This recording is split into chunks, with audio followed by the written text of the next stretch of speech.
नमस्कार दोस्तों, TET exam fever में एक बार फिर से आपका स्वागत है। फ्रेंड्स, इस वीडियो में हम लोग डिस्कस करने वाले हैं यूपी डीएलएड सेकेंड सेमेस्टर के अंतर्गत सामाजिक अध्ययन के वस्तुनिष्ठ प्रश्न।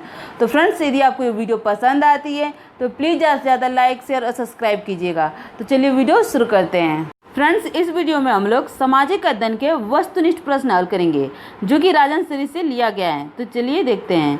सबसे पहला प्रश्न है, गोल पृथ्वी के केंद्र को कहा जाता है। तो फ्रेंड्स, गोल पृथ्वी के केंद्र को क्रोड बोला जाता है और क्रोड के अंतर्गत निकिल और फेरस पाया जाता है, इसलिए इसे निफे के नाम से भी जाना जाता है। तो इसको आप लोग ध्यान में रखिएगा। चलिए अगला प्रश्न देखते हैं।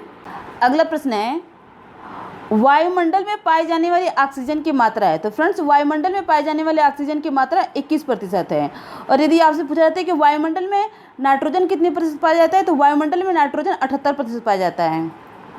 अगला प्रश्न है, हमारे मूल संविधान में कुल अनुसूचियां हैं। तो फ्रेंड्स, हमारे मूल संविधान में कुल 12 अनुसूचियां हैं वर्तमान में, और पहले जो है 8 अनुसूचियां थी।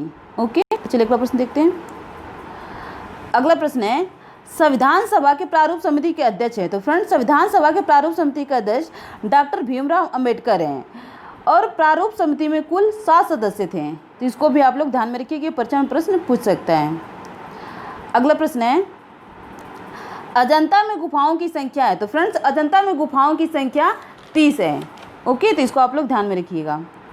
अगला प्रश्न है, बिंदुसार के मृत्यु के समय अशोक किस स्थान का वायसराय था। तो फ्रेंड्स, बिंदुसार के मृत्यु के समय अशोक तक्षशिला का वायसराय था। और फ्रेंड्स, पुराणों में बिंदुसार को अमित्रघात, वारिसार, भद्रसार के नाम से भी जाने जाते हैं।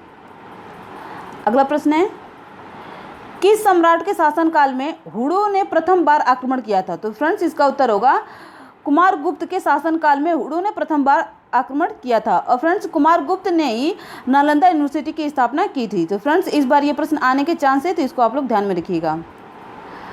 अगला प्रश्न है, सबसे पहले भारत आया था। तो फ्रेंड्स, सबसे पहले भारत मेगस्थनीज आया था।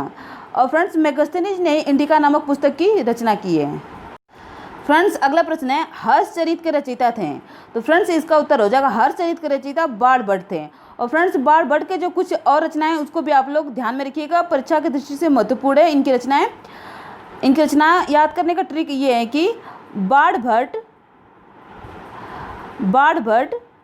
चहक उठे, बाणभट्ट चहक उठे, बाणभट्ट चहक उठे। तो च से इनकी एक रचना है चंडी शतकम, और ह से हर्षचरित, क से कादम्बरी। तो फ्रेंड्स, ये बहुत ही इंपॉर्टेंट इनकी रचना है जो परीक्षाओं में बार बार पूछे जाते हैं, तो इसको आप लोग ध्यान में रखिएगा। बाणभट्ट चहक उठे, च से चंडी शतकम, ह से हर्षचरित और क से कादम्बरी। चलिए अगला प्रश्न देखते हैं। फ्रेंड्स, अगला प्रश्न है, तराइन का प्रथम युद्ध हुआ। तो फ्रेंड्स, तराइन का प्रथम युद्ध 1191 ईस्वी में हुआ था।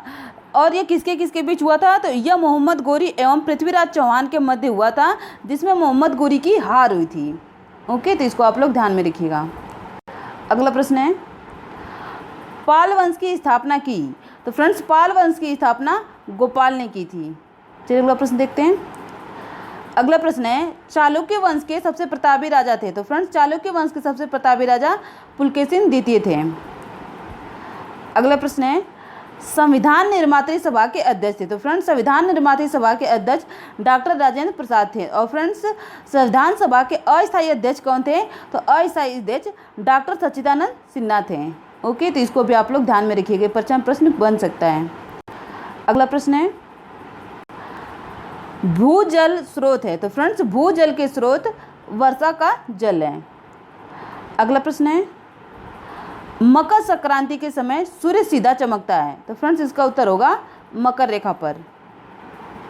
फ्रेंड्स, अगला प्रश्न है, भारत का मानक समय निर्धारित किया जाता है। तो फ्रेंड्स, भारत का मानक समय निर्धारित 82.5 डिग्री पूर्वी देशांतर से किया जाता है।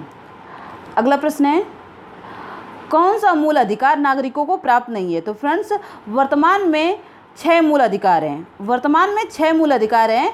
पहले 7 मूल अधिकार थे, और जो 7वां मूल अधिकार था वो संपत्ति का अधिकार था, जिसे अब हटा दिया गया है, इसे वैधानिक अधिकार में रखा गया है। तो इसको आप लोग ध्यान में रखिएगा।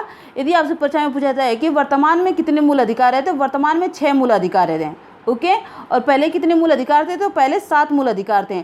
7वां मूल अधिकार कौन सा था। 7वां मूल अधिकार संपत्ति का अधिकार था, जिसे अब हटा दिया गया है, वैधानिक अधिकार में इसे अब रख दिया गया है। अगला प्रश्न है, ये तत्व मतलब नीति निदेशक न्यायालयों के लिए उपयोगी प्रकाश स्तंभ है, यह कथन था। तो फ्रेंड्स इसका उत्तर है MC शीतलवाड़ ने। चलिए अगला प्रश्न देखते हैं। अगला प्रश्न है, शेक्सपियर किस देश के नागरिक थे? तो फ्रेंड्स शेक्सपियर जो है ये इंग्लैंड के रहने वाले थे। ओके, तो चलिए प्रश्न देखते हैं।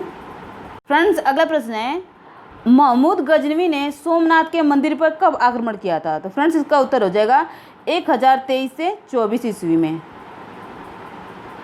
अगला प्रश्न है, गुलाम वंश का प्रथम सुल्तान था? तो फ्रेंड्स गुलाम वंश का प्रथम सुल्तान कुतुबुद्दीन ऐबक था।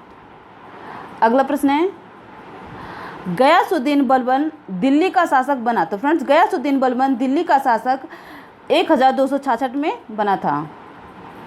अगला प्रश्न है, दिल्ली में लोधी वंश की स्थापना की? तो फ्रेंड्स दिल्ली में लोधी वंश की स्थापना बहलोल लोधी ने की थी। अगला प्रश्न है, तालीकोट का युद्ध हुआ? तो फ्रेंड्स तालीकोट का युद्ध 1565 ईस्वी में हुआ। अगला प्रश्न है, विजयनगर साम्राज्य की शासन व्यवस्था में राज्य को कितने प्रांतों में बांटा गया था? तो फ्रेंड्स इसका उत्तर होगा विजयनगर साम्राज्य की शासन व्यवस्था को राज्य को 6 प्रांत में बांटा गया था। अगला प्रश्न है, पृथ्वी का आकार? तो फ्रेंड्स पृथ्वी का आकार गोल है। अगला प्रश्न है, भारत में ग्रीष्मकालीन वर्षा का मुख्य कारण है? तो फ्रेंड्स इसका उत्तर है मानसूनी हवाएं। अगला प्रश्न है, संविधान लागू किया गया? तो फ्रेंड्स संविधान जो है लागू 1950 में किया गया था। और फ्रेंड्स यदि आपसे पूछा है कि संविधान कब अंगीकार किया गया, तो संविधान सन 1949 ईस्वी में अंगीकार किया गया और पूर्ण रूप से लागू कब हुआ था? तो 1950 में।